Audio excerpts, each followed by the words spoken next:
Good morning, good afternoon, whatever it is, wherever you are. It's me again, Jen. Hello, and we are here on our last day with the Insect Tarot deck, which also comes with this really cool companion guide and was amazingly created by Lauren Sherman of Sherman's Planet. Yes, the link is in the description.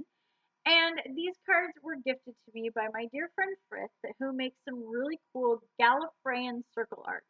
If you have not been watching throughout the month, the Gallifreyan language is the language that they use in Doctor Who, and it is a language that was created by none other than Lauren Sherman, who created this deck. So the whole thing goes around in a great big circle.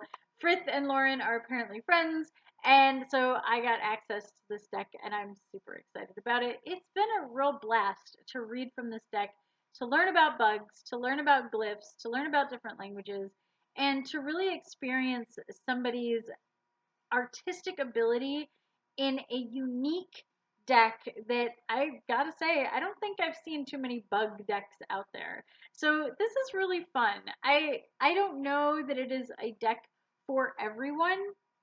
I will say that if you are a talented, advanced reader, a reader who may have been doing this for a really long time, you can probably pick up this deck and get the gist of it just like that.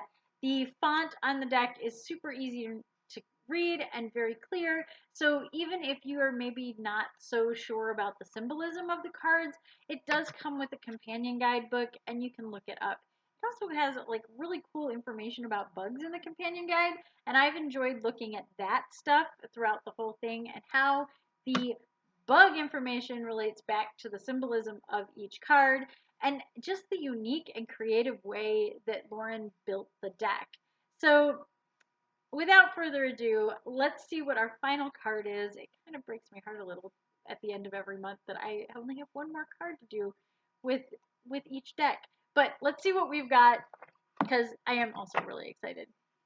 Okay, well, that is, I don't think I picked this card throughout the whole month. We picked a couple of the story of the monarch butterfly, but this is one I'm not sure we picked. So this is, of course, the death card, which I suppose is super positive in a way, as well as timely, because here we are at the end of the month, at the end of reading this deck, and we are in a stage of transition and transformation as we move on to the next month, the next deck, and the next stories that we will tell.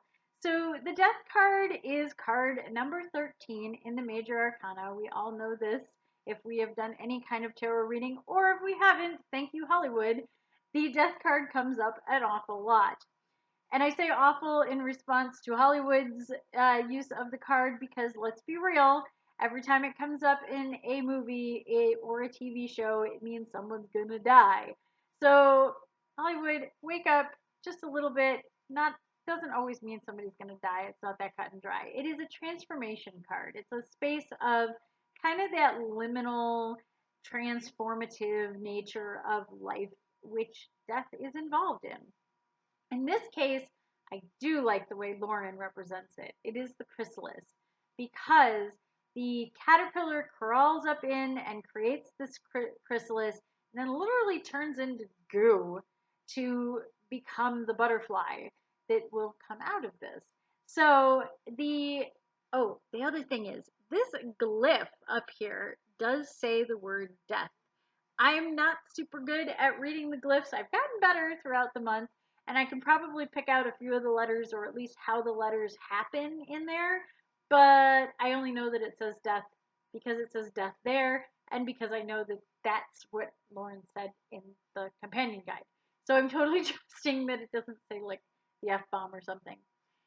Either way, I think this is a really great card for the end of the month and also for like the middle of the week because this is a Wednesday. And we think about the middle of the week and the things that we've done and then the weekend ahead and all of these things coming.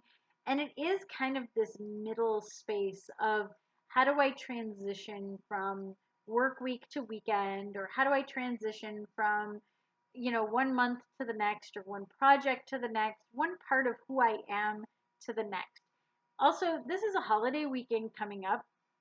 So for a lot of people, it's a nice time to kind of transform themselves and chill out and reassess who they are because they might be getting a really long weekend this weekend. And while some of that might be recharging with family, friends, and excitement of fireworks, it also might be recharging in the sense of, I don't got to go to work on Monday. I get an extra day kind of thing. So, whatever it might mean to you, and whatever the death card and that pause or that transition in life means to you, I hope you do look at it in a positive way of, hey, we all have lessons to learn. We all have different things we've got to overcome.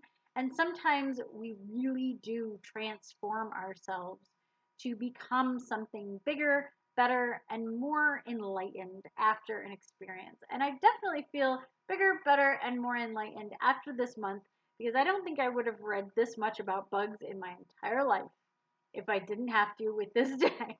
But let's see what the deck itself does say about the death card because I have enjoyed going through this and saying, hey, that's what that means and that's what that bug is. And I already do know that it is the monarch butterfly because we saw the fool card. So here we are, the monarch chrysalis, which is Danos plexipus. I hope I pronounced that correctly. I did the best I could.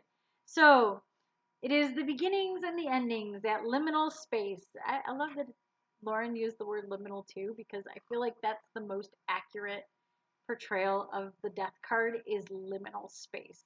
That space between things, that experience between things. So once the caterpillar's exoskeleton hardens into a chrysalis, the organs within are nearly entirely liquefied. The process is called histolysis. Oh, histolysis? Histolysis. We'll go with that. We'll put the emphasis on the right syllable there. So, the insect literally digests itself. If you were to cut open this casing, you'd find a soupy substance that seems entirely non-living. It takes only 2 weeks for the substance to reconstitute itself, forming an entirely new body from the caterpillar's dormant imaginal discs. Interesting. They start out with 50 cells each. Wow. Adult butterflies do retain memories from their caterpillar selves, despite the drastic transformation. I feel like, in this sense, Lauren is reaching into the past life aspect of the death card as well, where we retain sort of that imagery or at least some of the more poignant moments in past lives, even through death. Also, they talk a lot about how in our DNA, we retain a lot of information from our ancestors. It's sort of that rat brain sort of thing where, like, if the mother rat figures out the maze, so will the baby rats. And that's not even without them ever having to go through it. The mother just passes on that information. So I feel like maybe our past lives, the rat brain, the caterpillar memories, all of these things are wrapped into the idea of death, the transition, and learning from our experiences and carrying that on to the next phase of our existence. So, the next phase of our existence will be in July with a brand new deck and hopefully a co host. I'm super excited. And we will see what happens tomorrow. Until then, stay safe, stay healthy, stay happy. Bye!